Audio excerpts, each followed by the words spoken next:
Oi, minha rapaziada vascaína, boa noite. Ricardo Rigas falando para o canal Rigas do Canal Vascaíno. A última partida da primeira rodada do Brasileiro acabou ainda há pouco. O Bragantino empatou em casa com o Ceará por 2-2, estava perdendo por 2-0. E aí correu atrás do empate, né, quase no final do jogo. Né. E com esses resultados, né, foram 5 empates e 5 vitórias na primeira rodada. Houveram 2 vitórias por 2 gols de diferença. Né. Todas as vitórias que houveram foram por 2 gols, né, no caso. O time que venceu fez 2 gols. Né, mas só 2 gols, só 2 times que conseguiram criar 2 gols de diferença, ou seja, ganharam por 2-0. Ontem, no caso, no sábado, foi o Fortaleza que venceu o Fluminense por 2-0 e o Juventude que venceu o Vitória por 2-0 também, né? E aí, nós tivemos uma vitória por 2-1, o Vasco venceu o Santos por 2-1, assim como o time do Grêmio venceu também o Atlético Mineiro por 2-1, né? E teve a vitória do Cruzeiro em cima do Mirassol também por 2-1, né? Os dois da partida foram empates, né?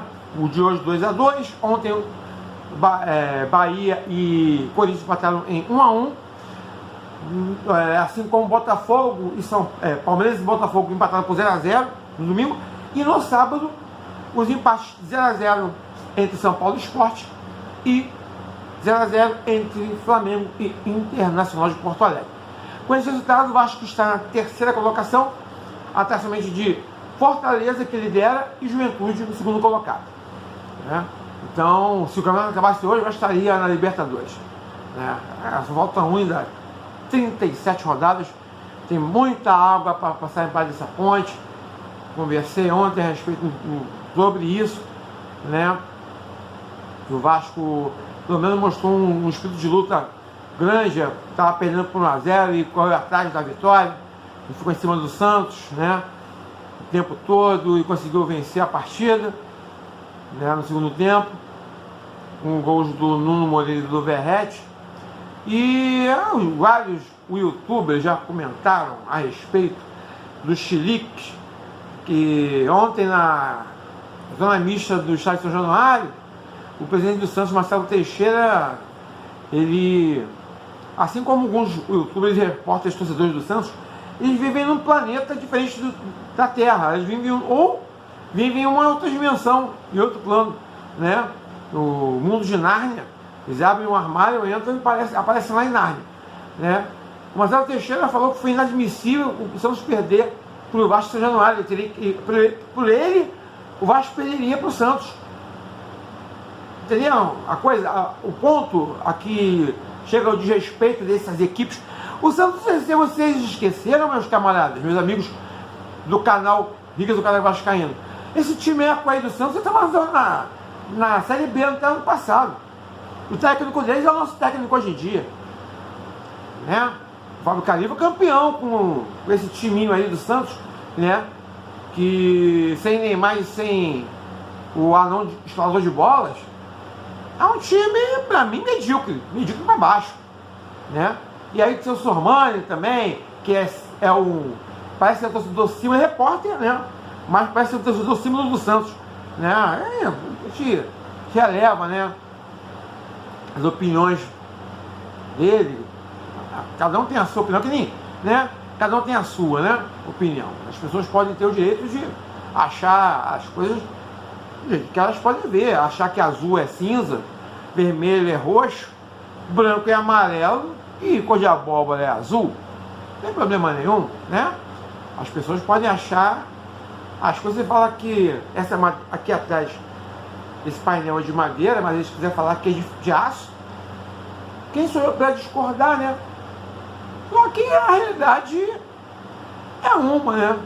Às vezes a nossa noção de realidade ela fica distorcida por vários motivos, né? De problema de visão, né? Você pode ser daltônico, você não consegue distinguir o verde, né, do vermelho. Tem indivíduos daltônicos que eles enxergam tudo no marrom. Então as coisas que levam o verde, né, na sua composição, como por exemplo o amarelo, o azul, o daltônico tem dificuldade de identificar essas cores por conta de uma questão orgânica, uma questão oftalmológica que algumas pessoas no planeta têm, entendeu? Normal, ou a pessoa às vezes tem problemas de paladar, não consegue identificar o ácido do amargo, o doce do salgado. Você também tem esse tipo de síndromes, né? E também você tem aquelas opiniões que a gente, para não, nós estamos num mundo hoje em dia do politicamente correto, a gente não pode chegar e falar certas coisas, né, que antigamente nós falávamos e eram completamente aceitas, mas hoje em dia, né, com essa cultura do politicamente correto, a gente falar certas coisas é passivo até idiota, né? Então, mas digamos assim, nós estamos no planeta Terra, aí você tem o mundo de Nárnia, você tem a Terra-média, você tem Asgard, você tem o planeta Krypton. São coisas, né, criadas pela imaginação humana, criativa, né, os autores de livros, né, como tem o Sítio do Capão Amarelo, nosso querido Monteiro Lobato, né, o mundo mágico de Walt Disney, também a Disneylândia, com seus personagens, Mickey, Pato Donald, Pateta, o Tio Patinhas, a Magali, não é? Então você tem o mundo da fantasia, Júlio Verne, né, que escreveu 20 mil léguas submarinas, Viagem ao Centro da Terra, né, Viagem à Lua, sabe? São autores, criações da imaginação, sabe, da criação humana, lindas, sabe? Há vários autores aí, infindáveis, Asimov, tá entendendo? Então você pode classificar essas pessoas que falaram que poderiam vencer o Vasco, tinham a obrigação de vencer o Vasco em São Januário, a gente coloca nesse hall, né, dos escritores, né, dos romancistas, Machado de Assis, né? Então a gente coloca essas pessoas nesse patamar, certo? É você ser um fantasista, você escrever coisas que aparentam a sua imaginação, coisa mais normal do mundo, gente, certo? Então eu vou colocar essas pessoas, né, os setoristas do Santos, alguns youtubers do Santos, nessa classificação, tá bom, rapaziada? Dizendo que eles acharam que poderiam vir em São Januário e ganhar do Vasco assim. Não, é um resultado normal. Normal, o Santos tem que ganhar do Vasco. É inadmissível o Santos perder para esse time do Vasco. Só que a realidade, às vezes, ela pune. Ela é bem dura, né? Ela é bem incisiva. A realidade o palpável, muitas vezes sinistro, sabe? Nunca jogada que o Vasco tem, a bola por Verrete, etc, etc. Então, gente, isso é a realidade, entendeu? E o Santos veio ao São Januário achando que ia vencer. O time do Santos, eu tenho certeza que não. Os jogadores do Santos respeitam. Jogador respeita o jogador. Fala algumas exceções aí, bobocas, que nem o anão o escalador que ficou com cagaço de vir a São Januário, alegando que tinha uma condição da doutora da coxa. Entendeu? Então a gente... Existem exceções à regra. Mas a maioria dos jogadores de futebol se respeitam, né? Então, é isso. Rapaziada, o Vasco está na terceira colocação na primeira rodada do Brasileiro. O Vasco já viajou para a Arequipa, 2.335 metros de altitude ao nível no mar, né? Vamos jogar na quarta-feira contra a equipe do Melgar pela primeira rodada da Copa Sul-Americana. Vamos acompanhar esse jogo, vai ser às 19 horas. E aí nós acompanharemos esse jogo aí.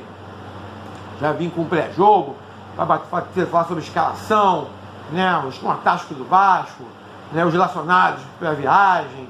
E torcer para o Vasco, assistir o jogo, rezar para a altitude não sacrificar o time todo, né? Porque a gente sabe que é inevitável. Os efeitos da altitude, até para quem não está correndo, são bem chatos, né? Que tirar o cara que está ali 90 minutos correndo atrás da bola, né? Mas vamos lá, depois de fazer o pré-jogo, um pós-jogo e aí a gente bate papo. Mas amanhã dá tempo de bater papo sobre outras coisas, né? Só me colocar aqui para vocês que o Vasco está na terceira colocação do Campeonato Brasileiro da Série A na primeira rodada, tá certo? Então, que sigamos assim, o próximo jogo é contra o Corinthians, lá na Arena Corinthians, né? Nós vamos tentar jogar da melhor maneira possível, mas ainda temos esse compromisso na quarta-feira, tá bom? A gente vai bater papo aí amanhã e quarta-feira, no dia do jogo, a gente vai bater um papo mais detalhado. Aqui com o Ricardo Rodrigues falando para o canal Rio do Canal Vascaíno. Curtam, comentem, compartilhem, se inscrevam no canal. Tenham todos aí uma boa segunda-feira, uma boa noite, bom descanso para vocês aí. Fiquem todos com Deus e um beijo no coração.